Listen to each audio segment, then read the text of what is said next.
good, mate. I enjoyed that season. It was rather enjoyable, wasn't it? It was us, Leeds, Southampton, Leicester. We managed somehow to come second, and Ah, you Saints went to Wembley, and then you just missed out. But then you got up the season after, didn't you? yeah. You just had that. I remember kind of tuning into like the last 10 minutes of like Ipswich games. It'd be like you'd get a winner from kind of somewhere, and it was just like they're not going away. They're actually going to do the double back-to-back promotion here. I mean, it was just absolutely incredible. I thought probably if it hadn't been for you guys, we'd have probably snatched that second place because we're kind of hot on your heels. I mean, you and I Leicester had always, had a I always remember ridiculous that start. Friday night when you played QPR on Sky, Oh, and you got rolled 4-0. I couldn't believe it oh. watching it. It was like that was the game that I thought, yeah, I think we're actually going to do it. Yeah. I was out with a mate in Leeds, and we'd found some bar that had it on. And I thought, right, here we go. And it was just one of those nights, just those rancid nights where your team just gets absolutely done over. And yeah, didn't quite work out for us, but got Rich on. We're going to talk all things Premier League now for both clubs, which is exciting. Ipswich back in the Premier League, so we're going to have a little chat about Ipswich's survival hopes, kind of compare the two teams where they're at, and I'll be interested to kind of get Rich's take on the Premier League in general as well, how it's changed since they were last in. If you're watching on live, please do smash a comment on the video. I am, just to give you a heads up, on my phone, so it's a little bit awkward bringing the comments up, but I'll try as best as I can to show anything that gets flagged up. And please do smash a like on the video, get subscribed to the channel. Also check out the Suffolk Crunch as well, link in the description as well. Rich, back in the Premier League, then a second bite at it. Just to kind of cap off where Ipswich are at the minute. Obviously, when you got promoted, unbelievable moment again, fantastic, bouncing straight back, which is what you want to do. But obviously losing, it's funny because we've lost Kevin Keegan in the last couple of weeks, and your football club gets at certain times those managers that are just so special. And obviously, Keegan was considered the messiah at Newcastle. It's like us with Bielsa. You have these kind of unbelievable managers for a period of time. I'm guessing that's what McKenna was to Ipswich. Yeah, it was a bit of a strange one. Look, I always said that I thought, come what may, even if we promotion or not, I thought it was probably the right time for him to move on. Even I know people will think it's a bit strange that you've got promoted to the Premier League and then he decides to step away. But I just think with last time and obviously the back-to-back promotions, and we really struggled last time, Brownie, when we were here, and we're hoping we're going to do a lot better. And I think that he probably took a look and thought, do I really want another relegation possibly on my CV? Or even if we started poorly and we struggled, there was probably he would have got sacked, because in the end, football managers, they're all going to get sacked, aren't they, sometime in your career. So I think he's probably took a bit of a calculated decision to probably step away and have a bit of time out, and then he can recharge with his family. And I think we've still got there's a 12 months. If anyone wants him in the next 12 months, I think we're pretty well covered. I think between 8 and 10 million. So I just think it was a sensible move for him. It doesn't really taint his legacy at Town, and then he'll come again. And there'll be jobs that come up, and I think probably one of the jobs that I'd look at would probably be Celtic when Martin O'Neill goes in a year. It wouldn't surprise me if Kieran, he's Irish, he's got obviously connections there, so that wouldn't really surprise me. Look, obviously it was a sad day because everything that he'd done, and when he came in, he was pretty much an unknown. Everybody, you knew he'd been at United and he'd been coaching and he'd been at Spurs because he obviously had to retire when he was a youngster. But the journey that we went on with him, I thought it was amazing. We had some great times, and I think in football, if you can go on your own terms, I think it's a good thing. And look, down the line, does he come back to the club? He might manage us again. I wouldn't rule it out, because in football, I don't think you can rule anything out. But I think he's probably made the right decision, if I'm honest. Yeah, I know the first time he came up, and there was all those rumours about Chelsea, wasn't there, after him? And I thought it was kind of almost like you don't see it often where a figure like that actually stays loyal and stays put at the club. I think, we've seen a lot of cases. I mean, Enzo Maresca was like, I'm off. I got Leicester promoted. He's like, I am out of here. Chelsea job, right, straight in. I thought McKenna would have had, I mean, young manager, successful CV. I mean, there were probably clubs banging on his door, but he stayed loyal to Ipswich. And I think you're right. I think it's a nice fitting end to it. And the fact that he would have clearly needed that break. It's an unbelievably intense job. He'd been there since 2021, so fair play to him. The man who's taken over then, Gary O'Neill. What was kind of your first reaction to that, and what have you made of the impact he's had so far? Difficult, obviously, being pre-season, but what's your kind of take on that as a managerial appointment? I think when it came out, it was probably between him and Ole Gunnar Solskjaer.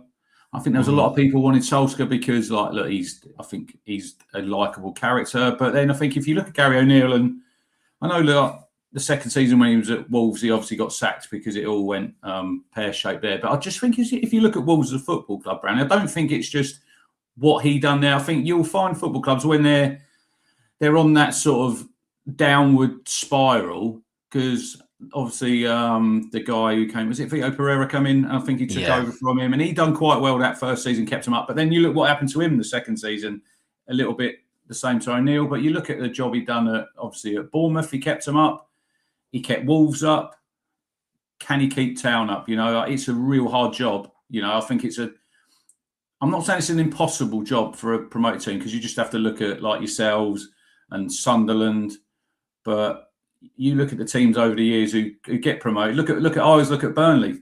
Burnley are one of them teams. They're too good for the Championship, but then they get to the Premier League and then they really struggle, and they got 20 odd points. They got 100 points the season before, like when they come up with you. So yeah, O'Neill, he done well. He was out in Strasbourg in France.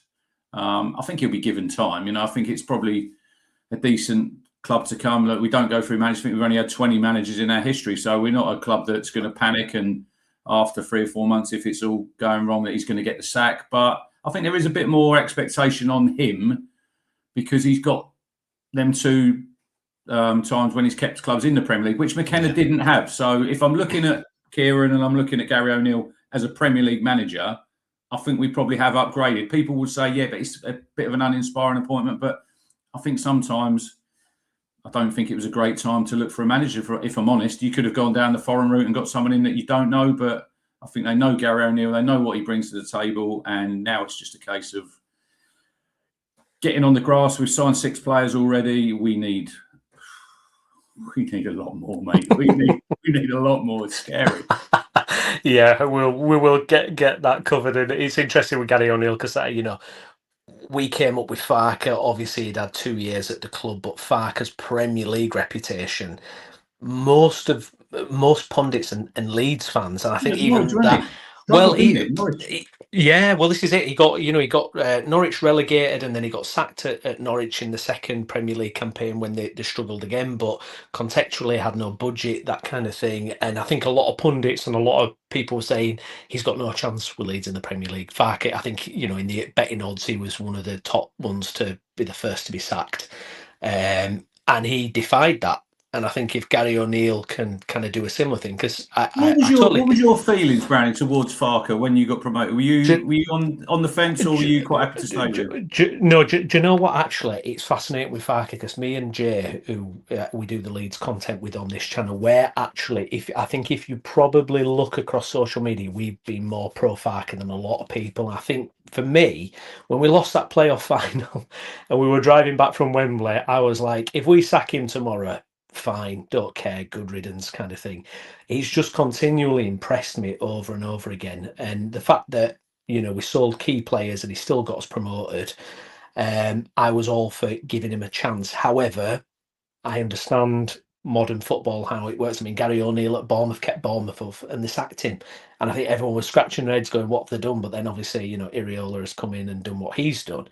I was definitely like, he deserves a chance, but it's almost, I mean, he was 45 minutes away from getting sacked before at Man City, because we've been on a terrible run and we were losing that game, getting well beaten. And we were texting each other like, I don't, this could be it. And then he's just turned it around. He's done absolutely brilliant. But yeah, it's funny. I mean, it must be so hard as a manager because, you look at someone like Gary O'Neill, and if he can get his feet under the table, I mean, he's already been in so many big situations, hasn't he? Premier League, 2 jobs in the Premier League, gone abroad.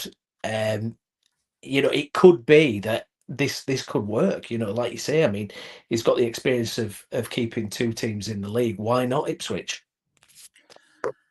Look, That's my positive spin, anyway. I think you have to be positive going into it. It's Yeah. obviously when you look as a football fan, when them fixtures come out, you'll look at your first few fixtures, you look at certain dates, and I think if you look at last time, look, it was exciting that we were here last time, but we had Liverpool, Brownie, and Man City the first two games. So you write them off. You've got 0 points. So you're starting from 2 games in and 0. I know it was exciting that you're playing them teams and brilliant. We haven't been here for 22 years, but I don't think it helped us really. So this time out, we got Sunderland at home. Now, I'm not saying that Sunderland's going to be an easy game, but it's more, you've got more chance of getting a result than you have playing like one of the big 6 at home. So for me, that's a key game. You've got a new manager coming in, the sun will be shining, everyone will be down there, it'll be a full house, everyone will be bouncing. If you come away from that game and you lose, it'll be, you think, oh, here we go again. If you can get a positive result, I'm not saying if you win, but even if you got a draw, you played well, then you take it into Man United and Liverpool in the next 2 games. Yeah. Easy peasy. No, you absolutely bang on. I mean, when we beat Everton first game of the season last year, it was like an immediate, we can actually win a game of football at this level, because you go into it almost thinking like, how are we going to win a game of football at this level? Because all the hype and all the talk is about how difficult it is for newly promoted teams. You think, Christ, just to get a win in the Premier League, it's so precious. And you guys obviously experienced it last time you were in the league. We didn't win till, I can't remember what game it was. It was probably early November. We won at Tottenham away. Yeah. And it was brilliant to be there. We ain't won in the Premier League for over 20 years. So it was great. But we won 4 games. We won 4 games. Yeah, it is wild. It is absolutely wild. I can see a couple of comments. We'll come to them. Smash a like on the video if you are watching along as well. Jason, thanks for your comment, mate. Ipswich staying up will be a massive achievement. Sunderland Leeds, massive clubs which helped them staying up last season. What I would say with that, I'm 41.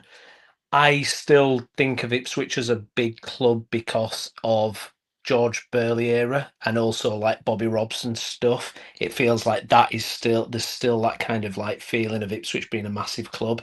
So I don't know if I still think of Ipswich as a It's big interesting club. you say that, because look, we are a big club, because when you compare us to like your Bournemouths, your Brentfords, like your Brightons, because I'll remember them as Brentford in League 2 and struggling, but you've got to look at what they've done, and they've done brilliantly, haven't they? But they're well run, they've got great recruitment, and it's just staying in there for that first season. If you can stay in there like you have, and then you can move on from them signings that you had in the first year, and then you can progress to like a Trafford. Now, we talked before we come on. That's your next level, and then you can get better as a football club. But staying in there in it the first year, 17th now would be a brilliant achievement.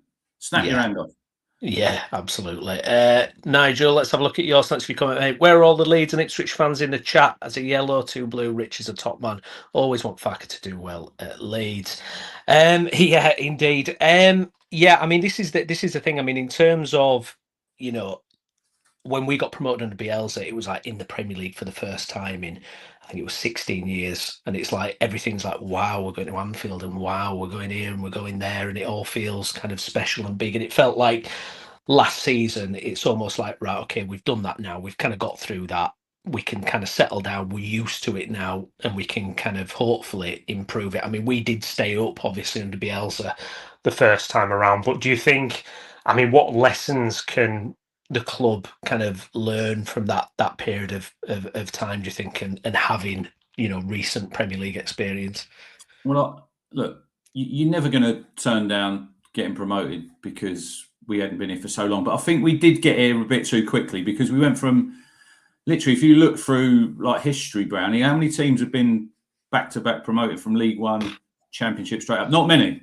No. And I think football's changed so much nowadays. Like, I noticed them first early games, the size of the players, they're all athletes. They can all mix it, but they can all play. And I'm thinking, we are well out of our depth here. We've made some, probably last time, I don't think, because obviously with the new owners we had came in, and they've done a lot really, really quickly, but like recruitment, I don't think we got that anywhere near to the level that we needed. We signed probably all the top Championship players, and you think probably sensible, because there was probably, you thought we're probably going to go down. And then we can go down, bounce, and then come straight back up, which we did.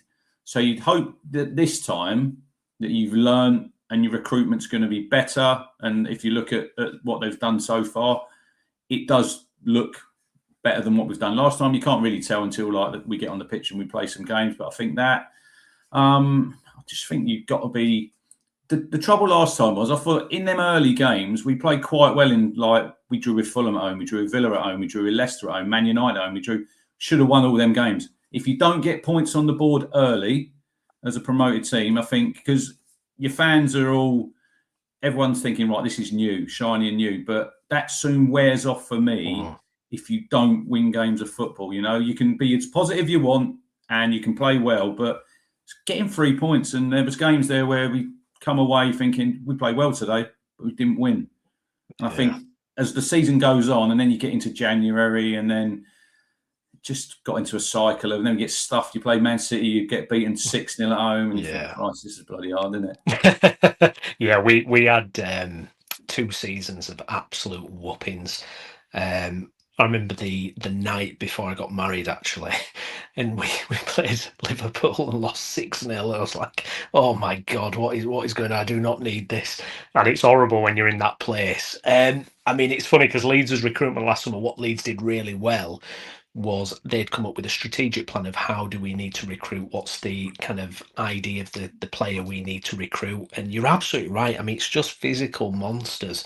I mean, last season, I would say the quality of football is not really there. It's just, are you a physical beast? I mean, Leeds, it seems like a prerequisite that you have to be 6'4" or taller, look like a WWE wrestler, and then you might sign him. You might actually sign him because it is just physical beasts everywhere. It's crazy. So I think we did a really good job of kind of recruiting that profile.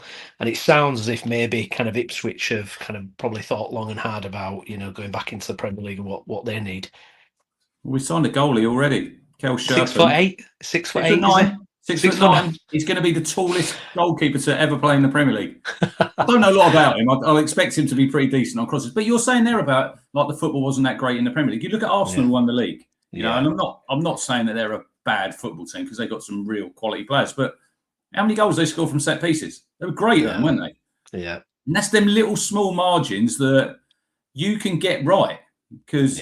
Player for player, when a team like us comes up, we're not going to be as good as these other teams. But set pieces now in football, massive. If you can get that right and you can gain into small little advantages, it gives you half a chance, doesn't it? But yeah, we've signed, obviously, we signed the 2 goalkeepers from Holland. We signed Issa Diop from Fulham. He's obviously played in the Premier League. He played at the World Cup.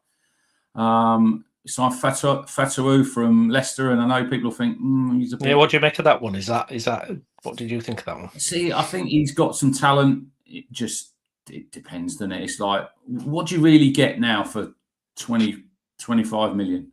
Yeah, not a lot. No. Because you look at the fees, don't you? When you've got Elliot Anderson going for 117 million and Rodgers, but it just all filters down, and then everyone else is paying overinflated fees. So we just got to shop smart. We signed Dyson Maeda from Celtic, which I think he's a good player at that level. Can he make the step to the Premier League? I think you don't know, do you? Until these players get there. And he wanted to move from Celtic and he wanted to come down here and test himself. And look, I think reading a lot of comments from Celtic fans, he presses like mad. He'll be pressing in the 90th minute as much as he was in the first minute. So I think this is going to be what we're going to be. I think we're going to be aggressive. It all depends. I think when I look at Sunderland last year, and how many goals did you concede, Brownie, last season in the Premier League? Oh, good question. I know Sunderland, I think, off the top of my head, I'm not sure. It wasn't. I think Sunderland were about 48, 49 goals. And in 2 of them games, they conceded 5 at home to Forest near the end of the season and 4 at Villa. So if you take them away, they've conceded probably about 40 goals. Now, last time when we were in the Premier League, I think we conceded over 80.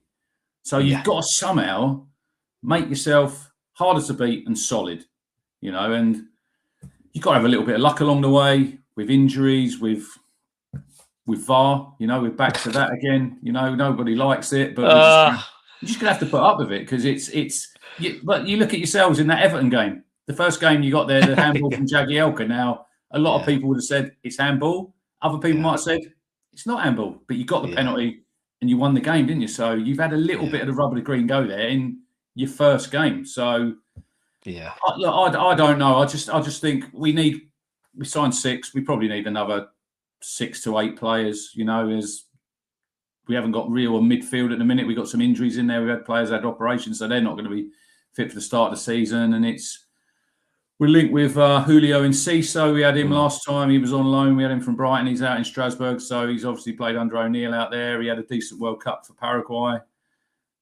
30+ million. And you think, blimey. We're going to spend, we've spent I think about 82, 83 million already. We'll spend another 100 on top of that, easy. It's mad, isn't it?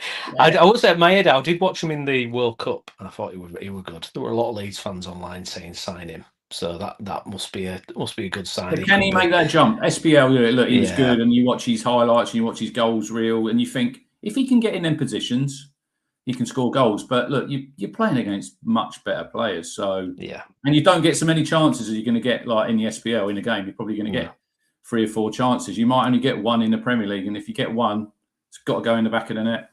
I'll tell you one that did catch my eye as well, and I saw your video on it actually when you signed him. But Ipswich Town signing sexy Brazilian strikers for 30 million. Emerson from Toulouse has come in. What do we expect with this guy? I mean, 21 years of age. No idea.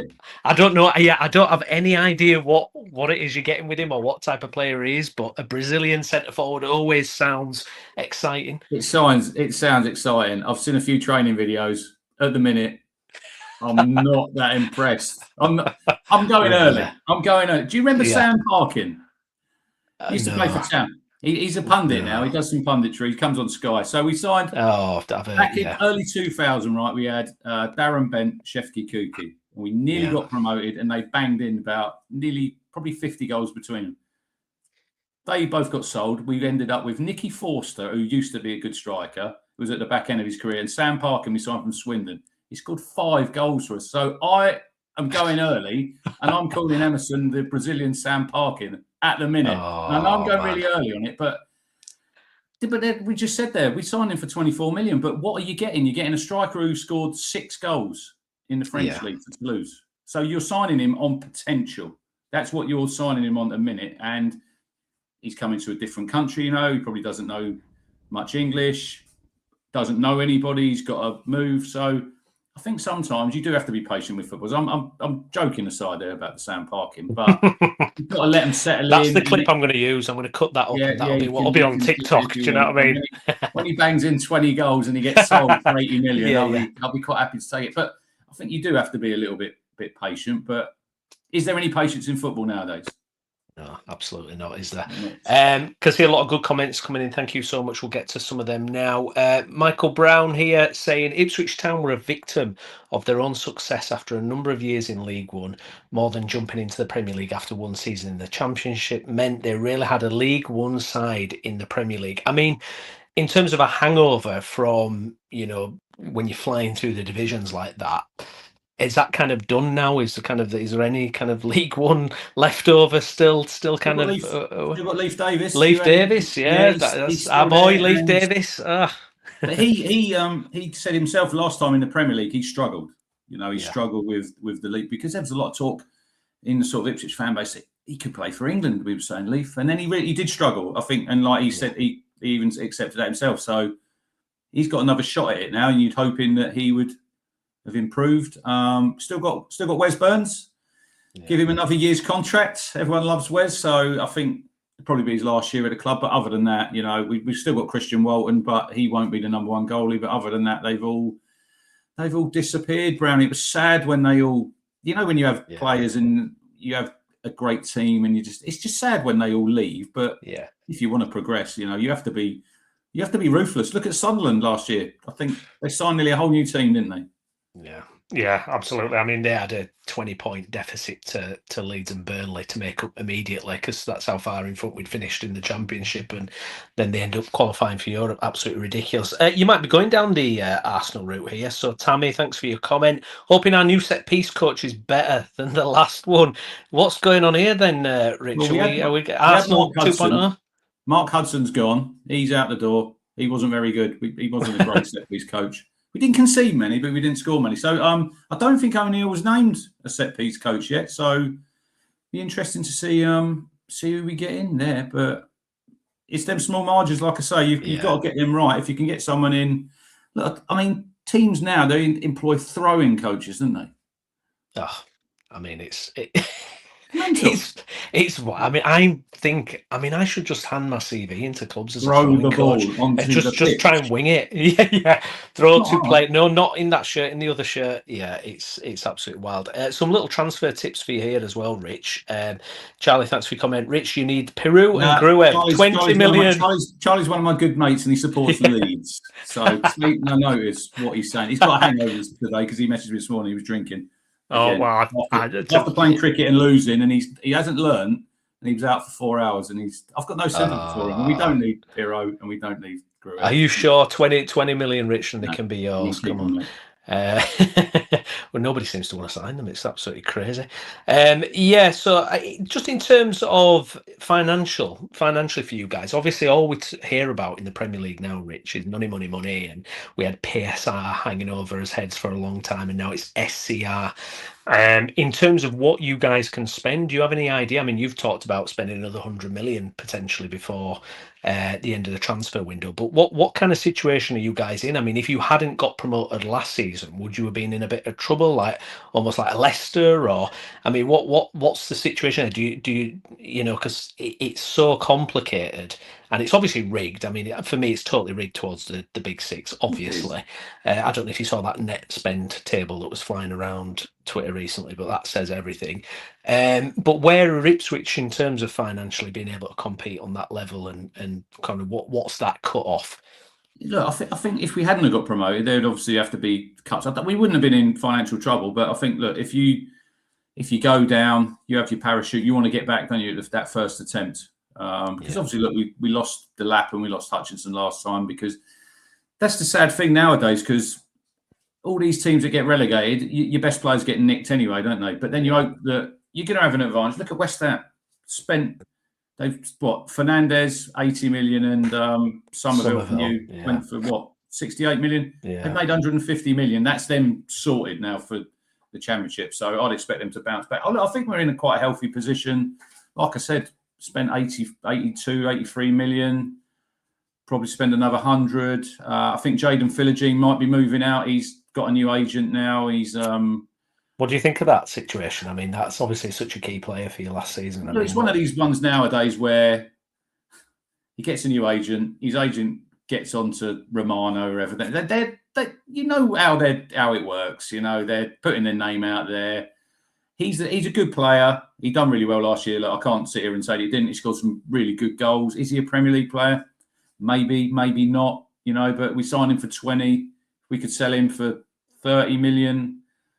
Possibly, I think he might go abroad. O'Neill was talking the other night. He hasn't played any pre-season. He's got a hamstring injury, Brown. He's got a hamstring injury. Has he really? The classic. Has he really? He's got a knock. Yeah. So O'Neill said about, we want to keep him, and he's not going to say anything different, is he? He doesn't as a manager have to come out and say, we're going to get rid of him. He's a bad egg. But I think he'll go. And if you get 30 plus million for him, and then you reinvest that somewhere else. Well, that's what you've got to do, isn't it, Rich? I mean, definitely. The mistakes Leeds made last time in the Premier League was not pulling the trigger on sales. Actually, really hurt us, because then you lose players for far less value later on. They're kicking off. They don't want to be here. I think it's almost like the days of having your top players for a long time doesn't happen. It's like players are going to have a couple of good seasons, like you say, Romano's on X touting them out, and then, but you've got to peak. You've got to sell them at the peak value if you can. Yeah, it was like Delap last time. So we obviously signed him from Man City, but we didn't make that much money on him because they put so many like buyback clauses, sell-on clauses, and they basically, as a team that's just got promoted, you've either got to say, right, we'll go with that, or you're not going to get the player. It's a bit like it's still going on now. Carl Rushworth going to Coventry from Brighton, and Brighton want to put in all these clauses. They'll have first refusal if he obviously progresses to buy him back. Then they put a sell-on clause. So Coventry won't make a lot of money on that, but you're hampered. And this is like I said, if you can stay in that one season, get your feet under the table, and then you can change and you can spend more money. And I do agree with you now. Like, look, loyalty in football doesn't exist, does it? Really, not as managers. You've only got to look at poor. I don't really feel sorry for him. Rob Edwards when he was at Wolves. You know, the way that he sort of left Borough and went to Wolves, and then Wolves done the dirty on him. And I just think the way that he conducted himself in the first place, no one really felt sorry for him, did they? No, it wasn't great how he got sacked, and I think they found out on social media in one of his family that he was going to get moved on. But you think it works both ways in football. So when you've got a good player, if they're there for a couple of seasons, you enjoy them, and then they move on, and you, as a football club, you benefit it. I think that's just how you have to go nowadays, isn't it? It's just it's part and parcel of the game. Yeah, no, it's don't get any testimonials nowadays, do we? No, absolutely not. Absolutely not. I mean, they're going to have to start giving them to players who make 200 appearances, I think, to still keep them going. But yeah, I mean, it's funny you're saying about Romano as well, because it's we've got Okafor, who was very good in periods last season, but is very hit and miss with his fitness. And it was like, as soon as he had a good game, there'd be a tweet out by Romano. So obviously his agent or his team or whatever are feeding it, and it's almost like, you know, you're expecting another club to come sniffing around, and it's just a bizarre kind of situation, especially if you grew up like, football in the 90s and all that kind of thing. You'd have so many players that would clock up 500 appearances for your club, but now it's like, there's no loyalty at all. I see the other day,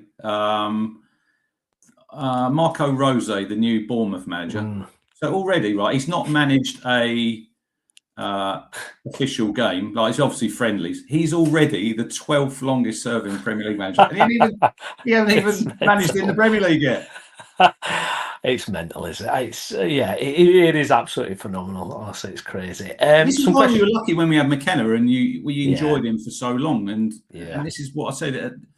You had him for so long, and he nearly went last time in the Premier League. He could have gone, but he didn't, and then he stayed, and he got us back up. And I just think, we were all a bit sad that he went, but I think you've just got to say, look, he stayed for 4.5, nearly 5 seasons, and I think in football nowadays, that length of time's not happening. And it interests me when these clubs, like your Chelsea's, when they sign these players and they give them 7-8 year contracts, it's just nonsense. But them the other day, they got, what was it, a £10 million slap on the wrist for their transfer dealings. If it's anyone other than a big club, what happens to them? Points and the whole works. The book's thrown at them, isn't it? No. Well, I mean, it's like Spurs, though, isn't it? I mean, Spurs have had back-to-back 17th place finishes, and then they go out and drop 250 million on taking Newcastle's best players and taking this player and that player. You're like, and Newcastle are having to sell players. Villa, I mean, I think Emery is a total genius at Villa, by the way he regenerates. I mean, Villa have a positive net spend over the last 5 years, and they've played in the Champions League and won a trophy. I mean, the level you have to operate. I mean, you touched on it. With your B teams, your Brightons, your Bournemouth, and your Brentfords, what they've done so well. That recruitment model, like you say about Brighton are buggers to negotiate with, because they're like Man City, like they'll stick them clauses in there like nobody's business. And it's funny with Man City and Trafford, actually, I've heard, there's so many rumours about buybacks and this and that clause. It's like, they already had a buyback when he went the last time. Yes, it's surely he won't go back there. If we do actually ever get this transfer over line, like James, don't go back to Man City again, because they'll only go and sign someone else to replace you anyway. So I feel a bit sorry for him last summer, because he obviously thought, right, I'm going to go back, I'm going to be number one. He plays 3 games, and then Donnarumma's coming in. You think, they operate in a different sphere, don't they? These teams. It's just James Trafford's a very good goalkeeper. I think he's a good keeper, and if you get him in, I think that's a real positive for you. But I mean, it's like last summer when Bournemouth, I think there was 3 defenders they sold in. I think that Huijsen went to Real Madrid.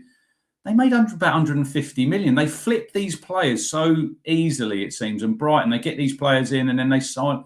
This is where we want to get to. But at the minute, we're miles away from that. We're just taking 17th now. Give it to us. Yeah, I mean, we said frequently last year, if you looked at Leeds' squad last year, it was bottom 3. No doubt. Even though, you might throw Dominic Calvert-Lewin in, who had a decent Premier League reputation in terms of he's played in the Premier League, but look at his injury record. A lot hinged You on took a his gamble there, transfer. didn't you? You took a We gamble took and a it gamble, worked. 100%. I mean, if you take him out of the team last year, we don't stay up. Simple as.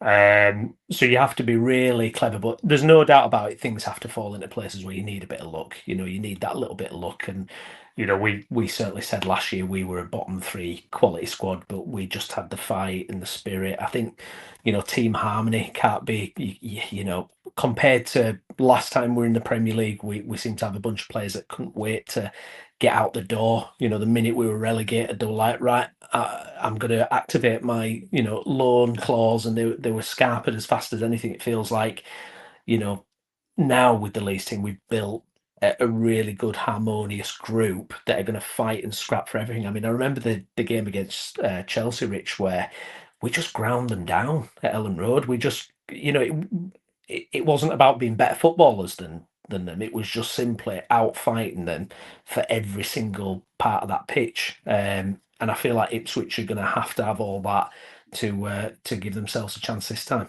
Yeah, definitely. You've got to be able to scrap in you and dig in. And if it's not pretty, look, we took 4 points off Chelsea when we were here last time, because we beat them just after Christmas, and that was like one of them games. We wanted to win more than them. They got miles better players than us.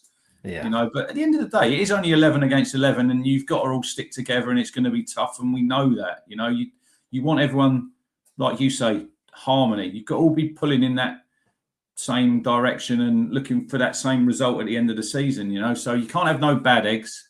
You're going to have bad days in the Premier League. You know that you're going to suffer probably.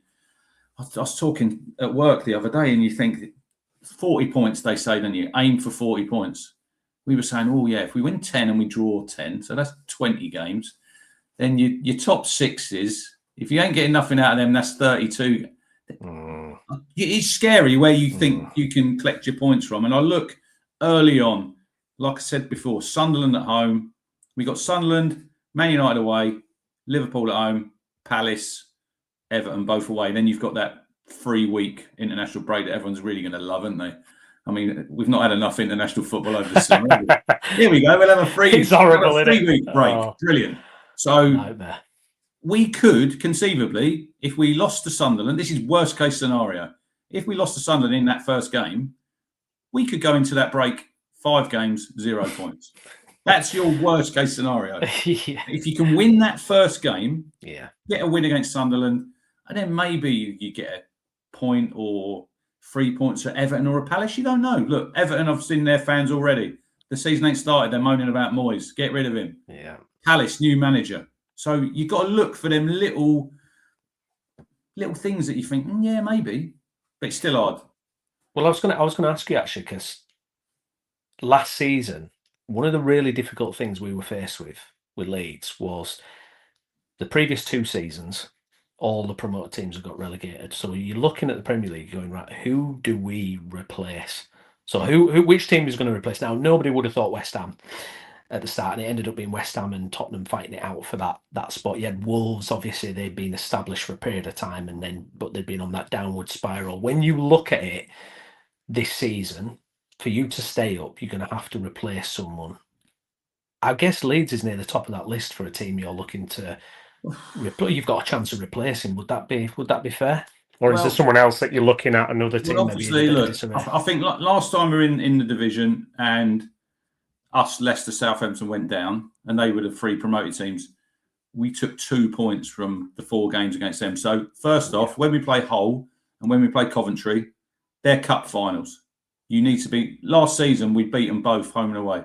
We need to do the same here. Then you look at. I don't see Leeds struggling. I don't. I think you'll be all right. I look at maybe a Sunderland. Second season syndrome. Yeah. European football. Does that help them? I don't think it does. If I'm being honest, because you're playing Thursdays, then you have moved games to Sundays. Back in. Before the last time we were in the Premier League, 2001, 2002, we come 5th. That was when Leeds were really good and you were flying high then. And then the next season, we had European football. We got relegated because we didn't have the squad. And I know that's 20 odd years ago and football's changed. But even now, like I look at a team like Chelsea this season, they've got no European football, Brownie. I think that will help them. I think that will benefit Alonso. Like Man United, it did last season. No European football. They could concentrate on your league. You've got 38 games, and then they're back in the Champions League. So I think a team like that, even like I look at, there's quite a few teams with new managers, isn't there? Your Palace, your Fulhams. Can you drag one of them in with you? It depends how these teams start as well, doesn't it? Because this is why you've got to get points on the board early, and you've got to stay within touching distance of some of these teams. Because if you have a poor start and then you're playing catch up, it's not going to end well. No. What have you made of kind of pre-season so far? Obviously, a couple of friendly games have happened, and what's your kind of general vibe? Would you say at the minute? I think it's really. It's early, but it's not early because if you look, I think we're less than 3 weeks away, aren't we, from the first game? We had a game out in Spain. Don't really count that, but we played Osasuna Tuesday night, and then we had 2 games yesterday. One at Oxford, which was, if you look at the 11 that played there, I don't think there's probably many there that are going to be starting. The other team played at Wickham, and I look at that, and I still look at it and think, I've got so many holes. Got so many holes and so much work to do between now and Sunderland and now and the end of the window. We desperately need 2 midfielders. Matt Siwa, who was our player of the year last year, he's had surgery in the summer. Gary Neal said he's not going to play any pre-season games. So he said they'll give him the best opportunity to be fit for Sunderland. And I'm looking at it thinking, he's not played any football. He's never played in the Premier League before. He's behind the 8 ball already, because I think it's key in it with your pre-season fitness to get that in and start playing minutes. So we need 2, probably 3 midfielders, Brownie. So if you know any sort of Patrick Vieira's sort of stature. Calvin Phillips. Is Calvin Phillips on his way? I really like Calvin Phillips as a character. I think he's a really, really good guy, but I just think Did he get sent off? Did he get sent off here? Oh no, that was West Ham. Yeah, he got sent off against Leicester. That was another turning point. We should have had a penalty in that game. Should have gone to VAR. 10 seconds later, he made a challenge on a yellow, got a red card. We were winning 1-0. They scored in the 95th minute. There's another game that we should have won, but he's another one who he was a really good player for Leeds.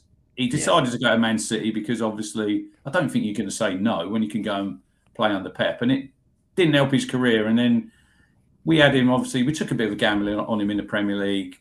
He was never really fit as well. He'd get up to speed, and he was getting up to speed before that Leicester game. Then he gets a red card, he gets a suspension, and it never really happened for him. But yeah, look, we need power in that midfield. We need to be able to, I'm not saying you're going to be able to control games because you're going to have less possession than the other team, but you need to get some physical beasts, athletic, can run, but can play, to give you that protection as well. Because like I say, we're going to have less of the ball. We need to be harder to beat. To give yourself half a chance, make yourself hard to beat, run all day. Maeda, I think that's a really good one. He'll be working hard, and I think we just got to be aggressive and just give it our best shot. And if you're not good enough, I think everyone's going to have us in the free to go down anyway. It don't really matter. Regardless of who we sign, we could sign another 10 players. It will still be us, Hull and Coventry in the free favourites to go down. It's just, like you say, who is that team or teams that you could possibly suck in? Because we need to be better than Hull and Coventry. If we can be better than them and then be better than one other. Yeah. Well, this is it. I mean, do you cast an eye over what Coventry and Hull are doing in the summer? Because I know we as Leeds fans, particularly with the Sunderland, because they beat us to a couple of deals. So there's always this kind of, not rivalry, but it was like we always had one eye on, what's Sunderland doing as the other promoted team. Burnley, it was like, well, Burnley are going to yo-yo. We don't really care what Burnley are doing. But Sunderland, it was like, what are they doing? Have you been kind of keeping an eye on Coventry and Hull and what they're doing, almost like to make sure you've got an advantage over them? You keep an eye on them, and a lot of the players that are linked are going to be linked to them teams as well. So you're going to be probably in the mix for some of them players. Look, I look at a Hull. I don't want to be disrespectful. I think they'll finish bottom. I Yeah. think for them, I mean, last season they had a transfer embargo. They could only sign frees and loans. So incredible they've even got to the Premier League. And it's a case for them. I just think, right, let's just take the money. We might make some signings, but transforms your football club. Then have another go, and then you can come back next time. Coventry, I was listening to Talk Sport the other day, and Darren McCanton, he was on the Peterborough owner. He had Coventry finishing 14th. And I'm thinking, what are you basing that on? They've signed 2 players at the minute. Oh, it's because he's mates with the owner, Doug King. And I thought, right. There you go. Are Coventry going to finish 14th under Lampard? I think the Lampard effects could help them maybe attract players. Yeah. Possibly, but they're going to find it hard. They've not been here for over 20 years like us. So No, they're basically trying to sign the keeper they had in the Championship. Obviously did well, but it's like just to kind of catch up to themselves almost. So it'd be interesting to see what they can do. That's a 2 million that's going to go Yeah. to. It's madness. Yeah, it's absolutely crazy. Just to get into some of your comments, thank you so much for all your comments. Really appreciate it. Sorry we've not got to every single one. I am on my phone, so it's a little bit difficult with the formatting, so my apologies, but thank you so much for them. Please do smash a like on the video as well. Let's have a look through then here. Effortless, thank you for your comment, mate. Biggest issue for newly promoted teams is after 60 minutes, established teams bring on 5 fresh quality players and newly promoted teams only have a Championship bench, then it's squeaky bum time. Now, we did find this, Rich, last season, because especially in the attacking areas, we just didn't have the quality and depth. We had a couple of injuries and, a couple of games I remember against Everton away, we outplayed them first half, but couldn't make the change the second half. It happened against Aston Villa as well. And it's just this trying to bridge that gap and catch up to these teams. I mean, and especially if you go away to the big boys and they bring on some £80 million winger, who probably starts for the national team. You're thinking, give us a break. Can we go back to 3 subs, please? This is ridiculous. I'll go back to 1. Yeah, let's go back to 70s style. Yeah, get it back to 1. But when they brought that new rule in with using you have 9 on the bench, you're going to bring if you're a bigger team, you're going to say, well, yeah, right, because you can get more of your better players on the bench. So yeah, it is hard. That was one under McKenna. He was always good at that in the Championship. First time out, making them subs 65, 70 minutes. You could bring on them players that get you a goal. But then what we found last time, when you go up and you bring similar players on who are not as good as what the opposition are bringing on, and it's tough. It is tough. I just want to bring Billy's comment up about Wilson. Leeds missed a bit of creativity and have now just got Wilson. And like you say, Rich, this is what you can almost do second stage. It definitely feels like that second season you can get to. You can maybe do bits like that just change the dimension of your team. One club I wanted to put to you as well, who I thought have had they've kind of got themselves established in the Premier League by just being absolutely crazy, is Nottingham Forest, and obviously they've got Marinakis, and the way they recruit, how aggressive they are and how much money they buy for and how much they sell for. But it almost feels like, I described it on a show the other week, it's like with the Premier League, it's like go hard or go home. You've just got to absolutely put it all out there in your recruitment and everything, or you might as well not bother because you're just going to get swallowed up in this league. They took the gamble, didn't they? That first season that they come up, and I know they had a lot of loan players, so they had to spend big. I think they signed about 22 players, but they overspent, didn't they?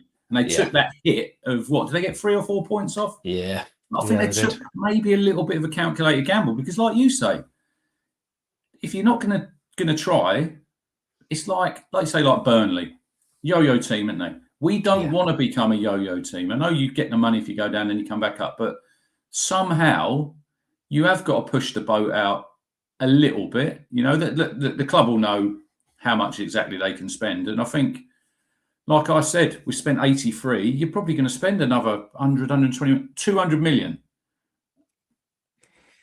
It's bonkers, isn't it? Do you remember when Alan Shearer went to Newcastle for 15 million? We were all like, 15 million? The other day, they showed, obviously, when Kevin Keegan's death, and they showed like when he signed and Shearer was at the ground. And I remember when he signed, he sold Andy Cole to Man United. And he was outside the ground. The steps, wasn't he? Brilliant.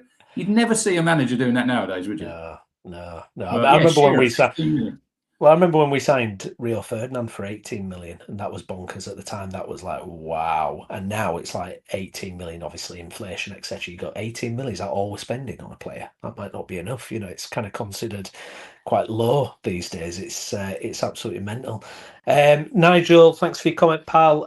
Spot on, Rich. Brighton, Palace, Forest, Bournemouth, now Sunderland, Leeds. It can be done, but recruitment is crucial with a good manager and owners. What, in terms of your recruitment at Ipswich, kind of who's in charge of that? Have you got like a director of football situation? Is it a committee? Is it something kind of, Mick is it Court, something that's out there? Mick Court from Man United, he came in, I think, last January, so he's in. He works with Ashton, Luke Waring. I think we've got scouts. We didn't really have much of a scouting network probably about 5 years ago when, look, we were in a mess as a football club, and it's mad even now. Like back in the day, we were free transfers, loans. I think 4 million was our transfer record to probably a couple of years ago, and now it's like we signed Emerson 24. We'll probably break it again, and it's only going to go up and up. If we are successful here, you can go to that next level. But I think, look, the owners, the American owners, since they've come in, they've put their money where their mouths is, and they've spent a lot of money, just not on the team, on the ground. We got a new training ground that's going to be opening just before Sunderland. I think 30 or 40 million. That you have to have if you want to attract these top players. You've got to have all this infrastructure in place. And our ground, probably about 6 years ago, it was just an absolute hole. It was just falling down. And Mark Ashton, he's a bit of a Marmite character. He's CEO and he's chairman, but you have to give him massive credit because like infrastructure is probably one of his best things. And he's just got it bang on. It's just like a different place down there now. And you've got 6,000 on the waiting list. There's talk they're going to build a new stand. I see they knocked one of your stands down, or they're doing some. Yeah, West Stand. Yeah. It's surreal, because it's not been touched in, decades and decades and decades. And driving past it, you're like, oh, what's going on there? It's just, what are they going up to capacity wise? So they're doing it. What they're doing is they're going to be doing it in the off season for the next 3 years. So they're building it up bit by bit. The plan is to overall get it to 53,000. But what I was hearing was a lot of it depends if they can get a tram system from Leeds City Centre. So the transport from the city centre to the ground is not great. They're trying to open it up like that. So I don't know I don't know how far into it they're going to get. Obviously, I suppose us staying up as well is a crucial part of it because they'll be able to kind of hit the pause button on it if it's not happening. But ultimately, it's supposed to be getting to 53, which is it's going to be surreal because nothing's. I mean, it's funny you're hearing about kind of your setup. I mean, it's only 10 years ago when we had a madman called Cellino running the club, and he was turning the lights off in the swimming pools to save money. It was like ridiculous. So yeah, it'll be interesting. I mean, this is what Premier League riches can do, though, isn't it, Rich? You can just become a proper modern day football club. Yeah, it's like Brentford. I remember. Have you ever been to Griffin Park? Their old No, ground. no. It was like I liked it because it was old school. Yeah, they've moved. They've got Brentford are not the biggest football club. No. Bournemouth as well. I mean, Bournemouth 12,000. Their ground holds 12,000. They're in Europe. I know. It's amazing what these teams can do. When you think of like back in the day, Bournemouth. I think when Eddie Howe was there, they nearly actually went out the Football League. I mean, it's incredible the job that he done there, and then they've obviously carried it on with managers. And you think you can get there, and it takes time, and it's with anything nowadays. You've got to have the financial backing behind you because without it, you can't do anything, can you?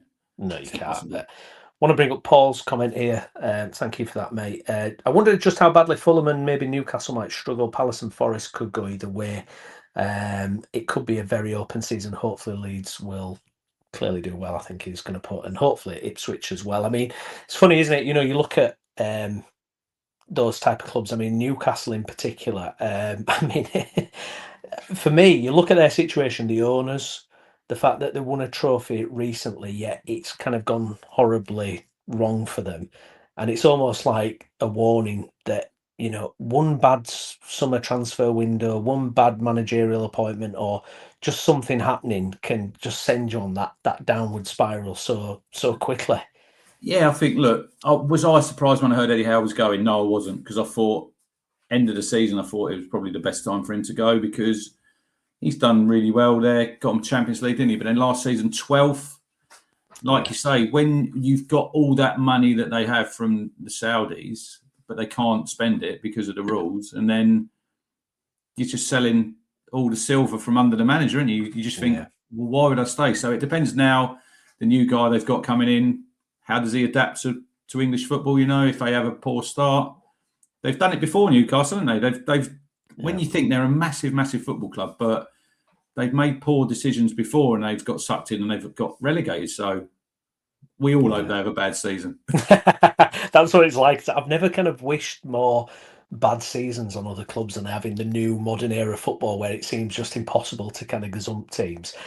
Some predictions then, Rich, for the Premier League. Who wins it, do you think, this year? Is it Arsenal retaining it, or do you think there's going to be maybe a surprise package? I think, look, Arsenal are going to be in the mix. I think Chelsea will have a good season. I think Alonso, like I said there earlier, I think without European football, I think they'll do a couple of people might think they're sort of odd signings. I think Henderson and Welbeck are good signings actually for them, because I think they've obviously got a lot of youngsters there and they need a little bit of experience in there, don't you? I think that's what we need. We need Premier League experience, in our team. It's hard to get them to, because I've seen some of our fans saying, well, why couldn't we sign Danny Welbeck? Because he's at Brighton and he probably didn't want to leave, but then Chelsea come calling. He probably thinks, I'm going to go there, but they're not going to go to a team that's just been promoted from the Championship. Football doesn't work like that. So I will go. I think I'll go Man City to win the league. Yeah, I think Maresca will come in and kind of be able to pick them up a bit. Interesting to see how Anderson goes there. I think Foden's obviously signed a new contract. But then Arsenal might sign Vinny Jr. That'd be exciting, wouldn't it, for the Premier League? I mean, if he comes over, is there any real chance they get him? I don't know. Maybe he's a lot of bargaining to get a new contract at Madrid and getting a few more quid. Not that he probably needs it. Liverpool will be interesting to see how they go under Iraola. They haven't made a lot of signings yet, but you would expect them to be better. Spurs, I'm not really sure. Not really sure about. I think I like him as a manager, De Zerbi. Yeah. I just think it'll end in tears with him. I just think he's that type of character. He'll get so far with him, and then I just think it might all just go a bit pear-shaped. And Spurs fans are just the worst anyway, aren't they? They bloody moan and they're never happy. I mean, the 2 seasons they've had, and I agree totally with De Zerbi. I think I could see them kind of starting off well, and then he'll end up kind of like in a fist fight with Romero. It'll all go wrong. Should have gone down. It's Aston Villa's fault. One of my mates said it's Villa's fault because Villa had that European game and they weren't really bothered. And that's the game that kept Tottenham up. That's the difference. Everyone wanted Tottenham to go down, didn't they? Everyone wanted Spurs to get relegated because it would have been absolutely brilliant. Because they would have been the biggest team probably to get relegated out of the Premier League, wouldn't they? Yeah, 100%. And they've been such a shambles that it's like, no, well, they do deserve to go down. Poor recruitment, bad choices. Like, your punishment should be you going down, but they've managed to get away with it. And now probably, they'll do well. You would think they'll do certainly better. Who's the disappointment? Who's kind of going to have a bad season that maybe you wouldn't expect? I mean, someone like maybe Aston Villa. I mean, they've lost a couple of key players. Tielemans going, Morgan Rogers going, but it's the Emery factor, isn't it? Manager. Yeah, it's so maybe good, in Everton, but then they could struggle. Maybe. Oh dear, what's happening there? The Tottenham scouts have heard what you've said. They're trying to boot you off. Can you hear me? Okay, can you hear me? Yeah. We can hear you. Oh, I'm back. Hey, there we go. I've got a new laptop and I don't know what happened there. There we go. It's the Tottenham Gremlins. I've heard what you said. Everton maybe. I think Moyes is a good manager. I think Moyes is a good manager. I always think that Everton they're a big football club, but where do they really see themselves in the sort They're so meh, aren't they? I mean, I don't know if you watch Toffee TV, their fan channel thing. Yeah, sometimes. I do like Toffee TV, but it's the same thing they're saying here. It's like it just doesn't go anywhere. Their seasons, they never like this. They had Europe in their hands, and then they didn't win a game for the last 6 games or something, and ended up finishing, I think, 1 or 2 places above us. And they're just such a meh club for someone so big, and obviously they're in that shadow of an absolute gargantuan club, aren't they, as well? I mean, that must wind you up, mustn't it? If you're in the same city and you've got a team winning Premier Leagues and everything, and you can't even have a Carling Cup run. They don't do anything, Everton, do they? No. I just think, I don't know what their expectation is. It's like you said last season, they should have been in Europe, but they weren't. Interesting comment in the comments here about Maeda. Yeah, says let's he's going to flash drive Ipswich Town fans crazy. He just moves in 1 second, then put the ball in Rose Z a minute later. Oh, well. We'll wait and see. We'll update you with his progress to see how he gets on. In terms of relegation, then, Rich, I mean, we've kind of said it. Do we think at least 2 of the promoted teams, the other 2, we hope, Coventry and Hull? But who, if anyone, can Ipswich replace in that league? Who would you, if you're going to have to have a flutter on someone, who would you think could drop into that bottom 3? I'm not going to say Leeds because you might not have me on again. Yeah. Immediate ban from the channel. Possibly a Sunderland. Possibly, like I said with Europe, but at the minute, as I sit here, I'd still have us in the bottom 3 going down because we've signed 6 players and we've done some good business. But what more business can we get done between now and the end of the window? If we sign another 6, 7, 8 players, but then it all depends how they settle in, hit the ground running. We need someone who can score some goals, because I don't think Emerson is going to be the starting striker, so we probably need someone else. Could we get... People say you need a bit of experience, someone who scored goals in the Premier League. Where did they come from? They're not growing on trees. Callum Wilson, someone like him, I would have taken.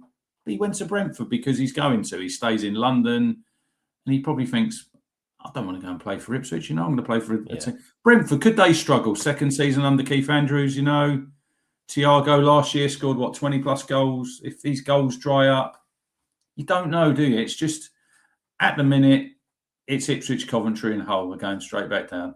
But it could change. It could change. But I just think you have to be realistic because you probably sat here this time last season thinking you're probably going to go back to the Championship, aren't you?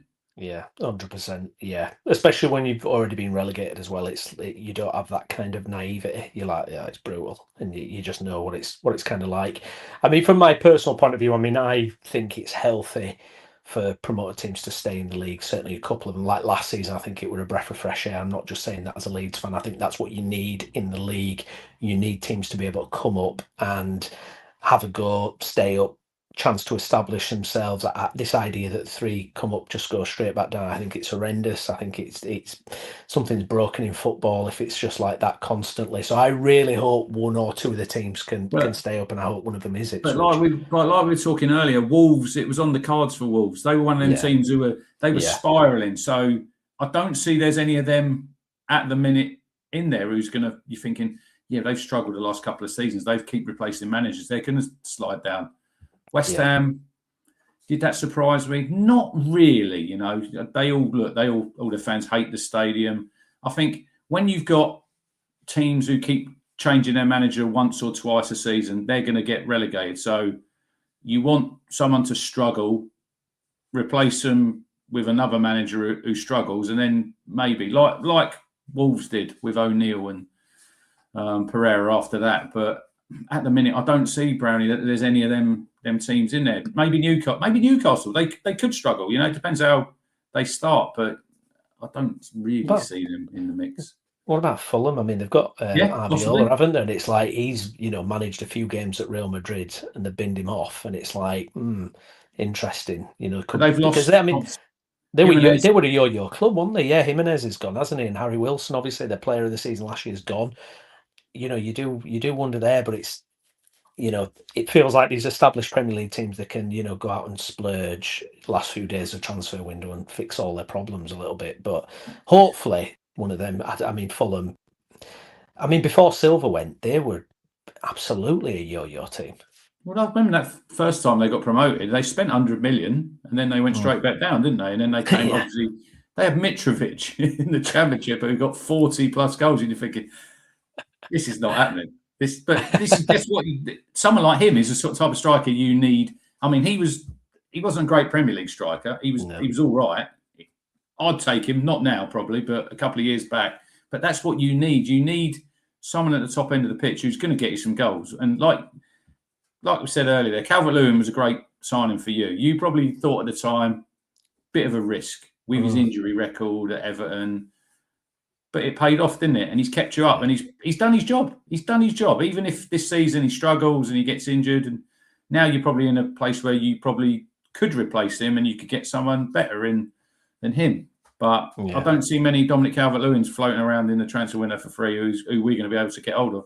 No, and you realise how much hinges on recruitment as well. There was a great article in The Athletic that kind of broke down how we did the Dominic Calvin deal, and it was like he didn't immediately want to come to Leeds, and we were unsure about him, but we had a conversation over several weeks. I think he only signed a couple of days before the first game of the season. It's like things really have to fall into place sometimes, and you get a bit of luck or a breakthrough happens.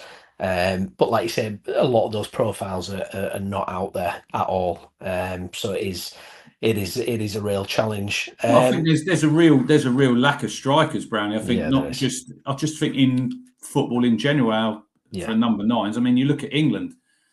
After Kane goes, Delap would have been the one for me when he was at ours last time, and you thought he's done really well. Really poor move going to Chelsea. Well, what's happened with Delap? Because I thought he were really good for you guys, and I were like looking at him as someone Leeds could potentially. And then obviously he's had and now he's become almost where, some are taking the mickey out of him, aren't they? It's got to that level. Yeah, see when he came on the other day in that friendly for Chelsea, and the ball's bouncing off him. Yeah, I just think it was a poor move. And I would have thought obviously his dad played in the Premier League. I thought he would have probably advised him a little bit better to an Everton or even a Man United. I think would have been a better move for him. Chelsea, you know what Chelsea's like.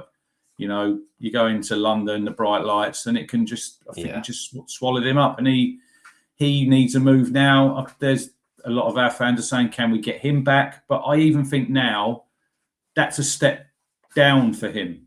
It's not worked for him at Chelsea, but there'll be bigger clubs. And I see I think Forest are after him, and I think Everton are in the mix, and even Newcastle. So Liam Delap's not going to come back to town. I probably would be against it anyway. I mean, people will probably say I'm mad, but I just think it worked last time, and we had McKenna. Doesn't mean that it'll work again under a different manager. But I just think with him, he just needs to go and play football regularly. He needs to score goals, and he could be the next England number 9. But other than him, you mean then? Well, I saw on Transfer Market, Joe Gellart is something like the 7th or 8th most highly valued English striker, which is nuts. Where's he going? Hopefully, I was hoping that Hull would be so desperate they'd pay a massively inflated fee, but apparently he may not even be a transfer target for Hull. Still hoping something happens at the end of the window. Ipswich, you want a striker? Joe Gellart, the 7th most valuable British striker going. And how much are you wanting for him? Well, I mean, to be honest now, I mean, we gave him a really inflated contract a few years ago, and his wages are a massive problem. I don't know the exact figure, but it's a lot for someone who's had his experience. But I mean, maybe 10 or something. 10. You probably want more though, wouldn't you? Is he? What's he I got would left like more. How long's he got left? Has he got maybe 2 years, 1 year or 2 years? I think. You might want a little bit more. Yeah, maybe. If you'll pay it, we'll take it. Pass. Certainly. Pass. I've got to ask you, how do you think Leeds will get on this season? I think you'll be all right. I think. Look, second season. I think Wilson's a great signing on free. I think that's just one of them players that, like I said, you're that second season into the Premier League, so you can attract that type of player. And I think he's a very good player. I think Trafford's a good signing for you. Probably need another striker, don't you, in there? Yeah. We're sniffing around a few, but we'll wait and see. Yeah, I like coming to Ellen Road. I think we're playing you in, I think it's December. Didn't like the last time we come down there. We got absolutely walloped 4-0, didn't we? You beat us twice last time, didn't we? And we had do you remember how ridiculous our team was when we played down at your place? We had them all, didn't you? We had Rutter, Sinistera, Somerville, You and signed on Pirro. to You signed and Pirro. Pirro. Yeah, he signed, didn't he? It was before Sinisterra. Sinisterra ended up leaving, but it was ridiculous because we were useless defensively that day. But we were just slicing through you in attack because it was like Yeah, I think we scored ridiculous the early, and then you quality. went bang, bang, bang, and scored about 3 goals. And I think, Yeah, Christ, this is yeah, a bit odd. it was That's when they all ridiculous. wanted to desert you, didn't they? All the rats wanted to Oh, leave. yeah. They Oh, weren't absolutely. interested. They couldn't Don't wait. want to They play. couldn't Don't wait want to to get play in off. the Championship, do we? Now we've been in the Premier League. Absolutely. Before we go then and wrap up, Rich, I just want to get your take. Obviously, England this summer in the World Cup. What did you make of it? The Argentina game. I mean, it's one of them kind of games. I still can't quite understand what we did and how we ended up in that situation. I mean, Unbelievable. I don't think that was it a great World Cup. It was okay. I think a lot of it was the timings of the games, wasn't it? Because a lot of them were in Mexico. I was out for Mexico watching that. Brilliant. I think that was one of my favourite England games. You know, Yeah. Mexico weren't a great side. It was everything that came with it. You know, the stadium, you know, altitude and all that. And then it was the delayed kickoff, and it was Norway. We'd just about done enough. Argentina. I still sit here now thinking. I thought for 55 minutes, I thought we've got the game plan bang on. We've scored the goal. Messi's not in the game. I can't work out what he was doing. Just give up the ball. Give up the ball. I'm almost speechless because it's like it was so frustrating watching it though, wasn't it? Because you were like, "What are we doing? What are we doing?" It was as if it was Italy, it was Croatia, it was all these games under Southgate that we were told that we've got Tuchel and he's an elite level coach, and when you come to these moments, he'll make the difference. And he didn't make any difference at all. No. He just reverted back to what we'd done before. Look, I know the manager gets the blame. Sometimes I think the players. So between the England's goal and the hydration break, will we have them in the Premier League this season? I hope not. But between that, I wouldn't blame him solely for that because that was the players on the pitch. We just went back, and I think is that a mentality issue possibly because all them games I've talked about. Italy, Croatia, we're winning all these games. Yeah. But then when he comes to take off Anthony Gordon, he puts on a defender. And then he brings on everyone's, here comes big Dan Burn. Brilliant. Because we all love Dan Burn, don't we? Heading the ball away and whatever. And then you have all them defenders on, and somehow you give someone a free header from 4 yards out. And I mean, the smallest, probably next to Messi, the smallest. But you knew what was going to happen, didn't you? You could watch it, and if me, you, and everyone else who's watching it can see what's going wrong, and he's getting paid how many million? I don't know why he did what he did. And would you bin him off, or would you keep him for another tournament? I mean, I think they're going to keep him now. Yeah, because they obviously were. He was only up to the World Cup, wasn't he? And then they give him that new contract probably because they didn't want that noise. If there was a World Cup, other clubs wanting managers. Yeah. I can understand why they done that, but in hindsight, it's probably a mistake. And I think now he stays, doesn't he? I don't think he goes now. No, but the pressure's on now, and you've got the Euros. He has to win it. He has to win it. Yeah, no, absolutely. And if we get in that situation again where we've got a lead, but please, for the love of God, don't start putting defenders on. I don't think we'd have won against Spain. I don't think we'd have beaten them because they're the better side. We'd have given them a better game than Argentina would. We'd have actually tried to play football. And wouldn't it have been, it's just been great because no one's of our age has ever seen England in the World Cup final. And we've just missed a massive opportunity, that we'd have all been wherever on the Sunday nights when we're down the pubs and clubs and everywhere. And he'd been brilliant and it was just disappointing how it ended. Yeah, it felt like this was the moment. It really did. Argentina were not very good. No, and it really should have been us there. Should have been. They weren't very good, but they were obviously. People look at the Mexico game and they'll say, "Oh, yeah, but why did we?" But that was a different game, and we had 10 men and whatever. And then people will say, "But why did we play against France in the third place final or whatever they called it? Nonsense. Why did we play like France in that game? Why did we not play like against?" You can't compare the two because both teams are like on the beach. Yeah, we'll No let you pressure attack. game. We'll let you attack. Yeah, it's 6-4. It was all brilliant, but it meant absolutely zero at the end of the day, didn't it?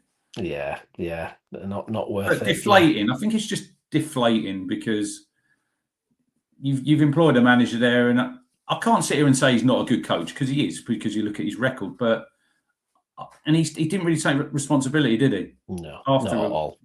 Just the players, wasn't it? It was like, yeah, it's the players. He said Well, DNA. he's got a history of doing that though. Oh, the DNA. It's DNA. Yeah, the It's DNA. DNA. It's the English DNA. It's like, well, you might as well not bother taking the job if that's what we're going to do. It's a DNA. We've got no Then choice. the interview surfaced after he criticising Southgate after the Spain game. Yeah.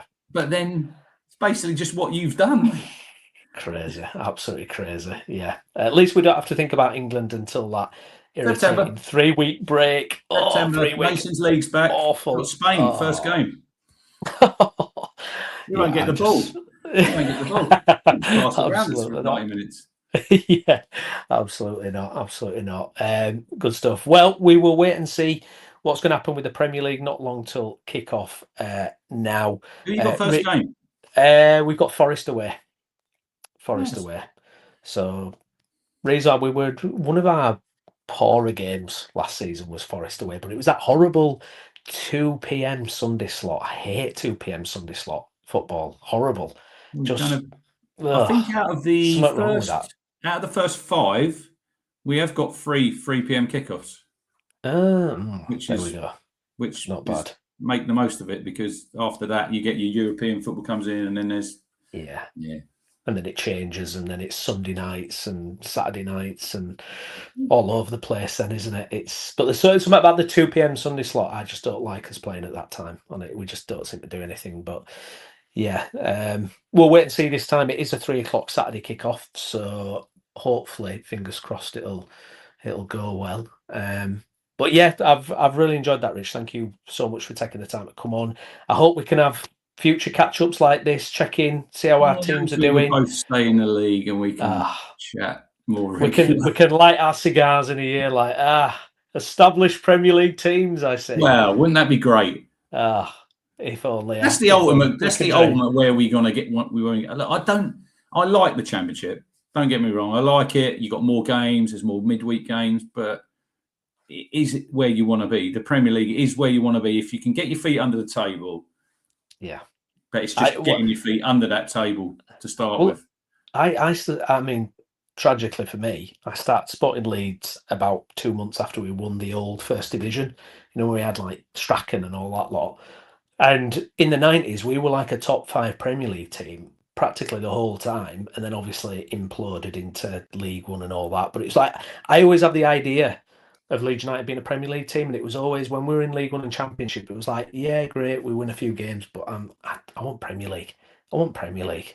Even though we complain about it and the money and the this and the VAR, and I still want to be there. I don't want to be playing Stoke away on a Tuesday night. I want to be playing, I mean, who wants to go? No disrespect to them, but I'm gonna. Who wants to go to Stoke on a Tuesday night? Nah, we don't want that. We've done that enough. We've had our fill. I fill my boots. I've had enough. I want Premier League. So hopefully, I really hope we're both sitting in here, in a year, and we can look back on a successful campaign. But hopefully, we can have a few catch-ups throughout the season, Rich, if you're up for it, and we'll check in and see how we're getting on. Please do check out Rich's channel, the Suffolk Crunch, as well. Make sure you get subscribed to that. I know a lot of people watching along will already be doing that, so appreciate that. If you're watching this again later, get your comments in as well. Thank you for so many comments on the video as well. Apologies not being able to read them all.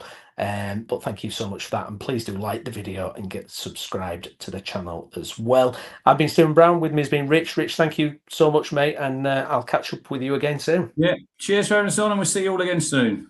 Yeah, thanks for watching, everyone. Bye-bye.